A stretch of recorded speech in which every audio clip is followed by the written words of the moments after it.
In the eastern Latvian village of Rēzekne, a farmer is startled to see dark shapes thundering over his field.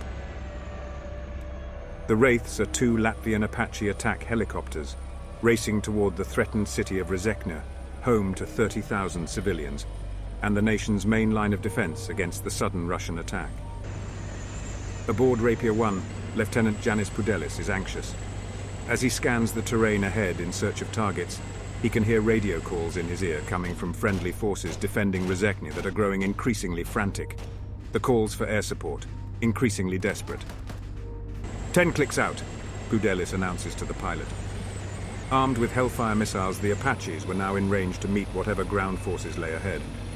They were also well within range of deadly Russian anti-aircraft missiles. Hiding below the treetops, the Apaches popped up to see what they were facing. What Lieutenant Pudelis was able to see horrified him. Appearing out of the east was an ocean of incoming tanks and armored vehicles. Within moments, Rapiers 1 and 2 emptied their Hellfires, turning 12 enemy vehicles into incinerated wreckage. It was nowhere near enough. As his Apache ducked away from incoming missile fire, Lieutenant Pudelis summed up their effort as they raced back to base to rearm. Said Pudelis, "We are just spitting into a forest fire."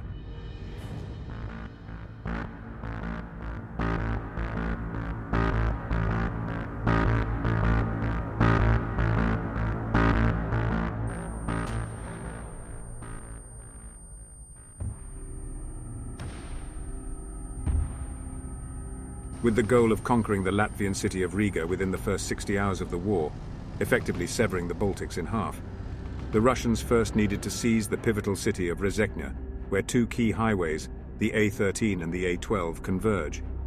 Blocking their advance into Rēzekne was a NATO battalion-strength multinational battle group.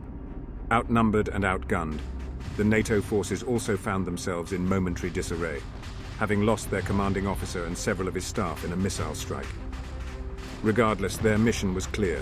They were ordered to hold Rēzekne at all cost.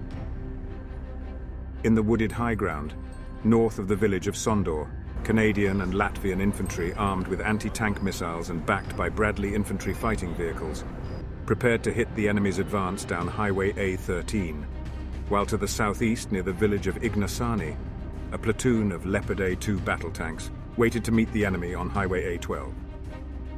Commanding the platoon, Lieutenant Artis Rimcevics recalled the initial moments of the attack. It became something like a science fiction movie.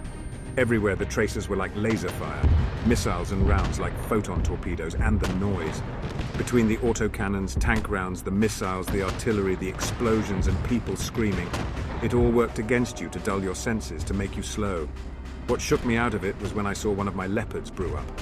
Everyone I trained and led in that vehicle was instantly dead forever. It was then that I gave the order to fall back to our next line of defense. By mid-morning, that defense had compressed into the city of Rēzekne itself, as fighting became a house-to-house, nose-to-nose battle for survival. "For hours we bloodied them good," said Lieutenant Rimcevics, who had lost his own Leopard tank and was now on foot. "But in the end, there were just too damn many of them." By afternoon, the NATO forces in Rēzekne were broken and isolated. Surviving soldiers and entire units of those who remained began to surrender. Not all were taken prisoner. Within a stone's throw of Rēzekne's iconic castle ruins, 12 NATO combat engineers surrendered to Russian forces of the 2nd Guards Motor Rifle Division, led by Colonel Oleg Nagamov. Nagamov made it clear that he had neither the time, the resources, nor the patience to manage prisoners. The 12 were lined up along the bank of the Rēzekne River, and as Nagamov drove away, he ordered their cold-blooded execution. Shot and dumped into the river, one of the 12 soldiers would survive. Hours later and miles downstream, Captain Marcus Kellaway pulled himself from the river and escaped into the woods, exhausted, but with only a grazing wound to his shoulder. In the days ahead, Kellaway, along with a scattering of others who escaped capture or execution that day, would form a team to operate behind enemy lines, becoming a constant, relentless and dangerous thorn in the Russians' proverbial flank, earning Kellaway's team both fame and a nickname, the Rēzekne Raiders, by both friends and enemies alike. Meanwhile, with Rēzekne taken, The road to Riga was now open. So too was the fate of the Baltics. In the next episode, NATO plots their counterattack and discovers that the war is about to take a far more dangerous turn. If you enjoy this series, please help out John, the guy who makes this all possible, by liking, subscribing, and sharing this video. You can also contribute and collaborate directly through the Flat Circle History Patreon site. Thanks for watching.